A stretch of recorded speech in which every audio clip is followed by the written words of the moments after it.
Bismillah, Assalamualaikum warahmatullahi wabarakatuh. Alhamdulillah, wassalatu wassalamu ala rasulillah wa ala alihi wa sahbihi wa mawalah, la nabiyya wa la rasulahu ba'dah. Alhamdulillah sahabat sekalian, program Iqra yang Allah muliakan. Kali ini kita akan melanjutkan kepada kisah sahabat yang mulia Rasulullah, yakni Zaid bin Haritsah. Kisah dimulai daripada Su'dah binti Sa'labah saat berpergian mengunjungi familinya, yakni Bani Ma'an. Ia membawa anaknya yang masih kecil yang bernama Zaid bin Haritsah. Sebelum beberapa lama ia tinggal di sana, segerombolan orang berkuda Bani Qain datang menyerang desa itu. Lalu mereka merampok harta benda penduduk, baik unta maupun menculik anak-anak dari mereka. Di antara anak-anak yang diculik adalah Zaid bin Haritsah, yang saat itu Zaid baru menginjak usia 8 tahun. Para penculik membawanya ke pasar Ukaz. Pasar Ukaz adalah sebuah pasar yang diadakan oleh orang Arab khusus pada bulan-bulan haram saja.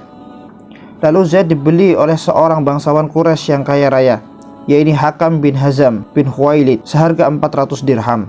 Ketika Khadijah binti Khuwailid, bibi dari Hakam bin Khuwailid, mengetahui bahwasanya Hakam telah kembali dari pasar Ukaz, ia datang mengunjungi Hakam untuk mengucapkan selamat datang kepadanya. Hakam berkata, "Wahai bibi, pilihlah di antara budak-budak ini mana yang bibi sukai sebagai hadiah untuk bibi."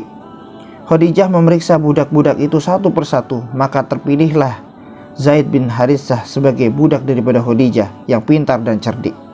Kemudian Zaid dibawa pulangnya. Tidak lama kemudian Khadijah menikah dengan Muhammad bin Abdullah, yaitu Rasulullah SAW, menjadi ummahatul mukminin yang pertama. Khadijah ingin sekali menyenangkan hati suami tercinta dengan memberikan sesuatu sebagai kenang-kenangan. Setelah ditimbang-timbang, ia tidak melihat hadiah yang lebih baik kepada suaminya kecuali budaknya yang telah ia belinya. Maka Zaid bin Haritsah dihadiahkan kepada Rasulullah SAW. Budak yang bernasib mujur di saat itu kini berada di bawah pengawasan dan pemeliharaan sang Nabiullah Muhammad SAW. Anak itu telah beruntung karena ia diperlakukan tuannya dengan cara yang sangat mulia. Bahkan ia sangat bergembira dan bahagia di samping Rasulullah. Tapi jauh di sana ibu Zaid menderita kehilangan anak satu-satunya itu. Air matanya telah kering. Ia tidak mau lagi mengalir karena memang terus-terus ia alirkan air mata itu, dirundung kesedihan dan nestapa karena kehilangan anaknya.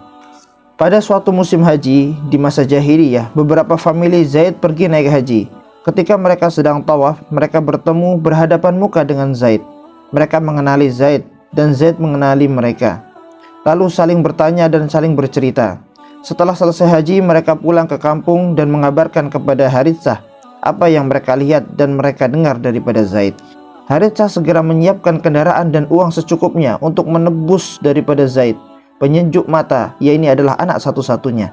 Ia pergi ke Mekah dan ditemani saudaranya adalah Ka'ab. Mereka berpacu secepatnya agar segera sampai di Mekah dan bertemu dengan anak ini. Lalu setibanya mereka di rumah Rasulullah SAW, mereka berkata, "Wahai putra Abdul Muttalib, Anda tetangga rumah Allah. Anda senantiasa membantu orang-orang yang kesulitan. Anda memberi makan orang yang kelaparan, memberi minum orang yang kehausan. Kami datang kepada Anda hendak menjemput anak kami yang tinggal bersama Anda. Kami membawa uang yang cukup untuk tebusan. Serahkanlah anak kami kepada kami, dan kami akan tebus berapa yang Anda kehendaki."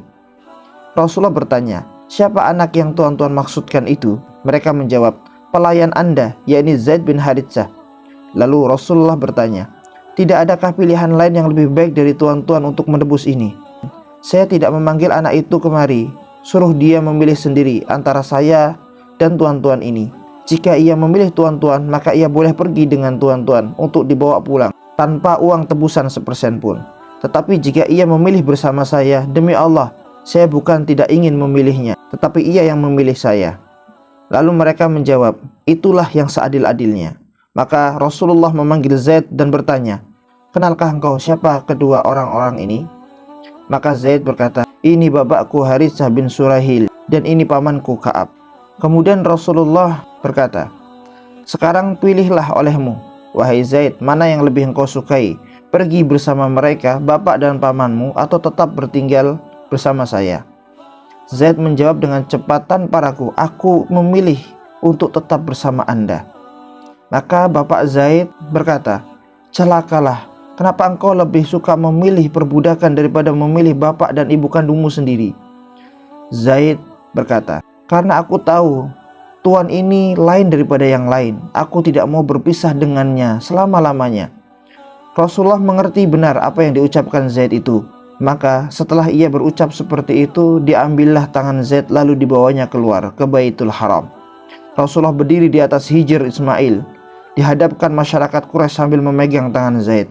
"Katakanlah wahai orang banyak, wahai kaum Quraisy, saksikanlah, ini adalah anakku yang akan mewarisi pusakaku." Setelah mendengar pengumuman Muhammad tersebut, tenanglah hati bapak dan paman Zaid. Maka mereka meninggalkan Zaid dengan Rasulullah SAW, yang posisi mereka sudah bukan tuan dan budaknya lagi, tetapi sebagai anak angkat daripada Nabiullah Muhammad. Mereka pulang ke desanya dengan hati dan pikiran yang tentram, karena Zaid sudah menjadi anak angkat dan hidup dengan yang lebih layak. Sejak hari itu Zaid bin Haritsah dipanggil Zaid bin Muhammad. Nama tersebut terus dipakai sampai Rasulullah diutus Allah menjadi nabi. Ketika turun ayat yang membatalkan hukum adat pengangkatan anak seperti yang diadatkan oleh orang Arab, Allah berfirman, "Panggillah mereka dengan nama bapak mereka." Surat Al-Ahzab ayat 5. Kurang lebih 7 tahun sudah peristiwa Zaid menjatuhkan pilihannya kepada Rasulullah. Lalu Allah mengangkat Muhammad menjadi Rasulullah yang akan membawa agama yang benar, penutup para nabi dan rasul. Zaid bin Haritsah adalah orang yang pertama-tama menyatakan iman kepada beliau dari kalangan laki-laki. Zaid bin Haritsah menjadi orang yang terpercaya memegang rahasia Rasulullah. Ia senantiasa diangkat beliau menjadi pemimpin delegasi atau pasukan yang dikirim Rasulullah. Ia ditunjuk beliau memerintah kota Madinah menggantikan beliau apabila beliau berpergian keluar kota untuk berperang dan urusan lainnya. Dia tinggal bersama Rasulullah, berbaur dengan keluarga dan anak-anak beliau. Apabila Zaid sedang tiada, beliau rindu sangat kepadanya. Dan apabila Zaid tiba, beliau tampak gembira akan kedatangannya. Rasulullah mendidik dan mengajari dengan pendidikan dan pengajaran yang tidak seorang pun beruntung memperolehnya kecuali Zaid. Dengarkan kesaksian Aisyah yang menggambarkan Rasulullah tatkala bersama Zaid. Rasulullah menyambut kedatangan Zaid ketika ia baru tiba dari suatu perjalanan, kata Aisyah. Pada suatu hari Zaid tiba di Madinah. Ketika itu Rasulullah sedang berada di rumahku. Zaid mengetuk pintu. Rasulullah bergegas ke pintu dengan hanya memakai kain untuk menutupi auratnya antara pusar sampai lutut, sambil menarik baju untuk dikenakannya. Lalu Rasulullah memeluk dan mencium Zaid.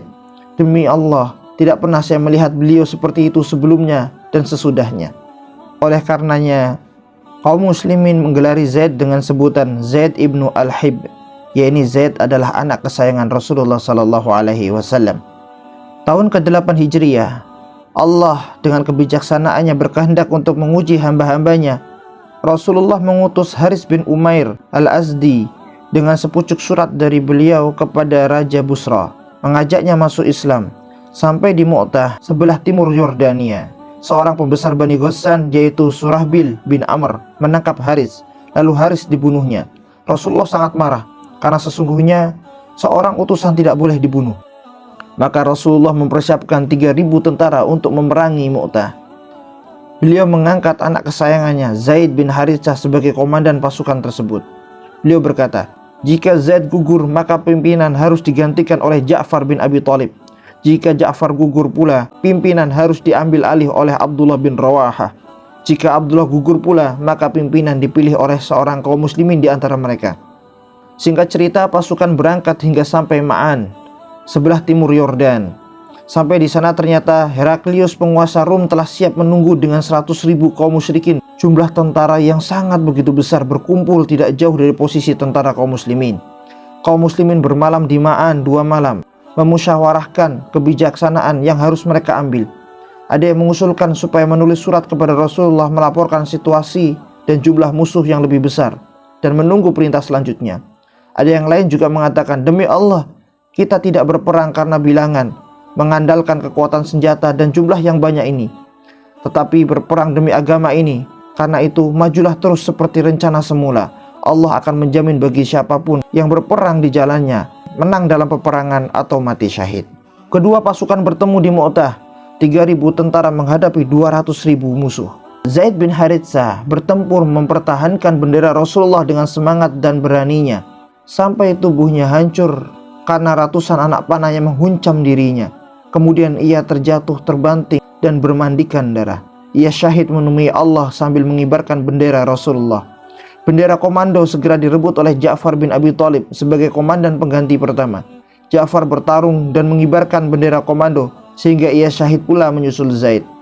Bendera komando segera diraih pula oleh Abdullah bin Rawahah. Tetapi kemudian Abdullah terkena panah musuh oleh pemanah jitu.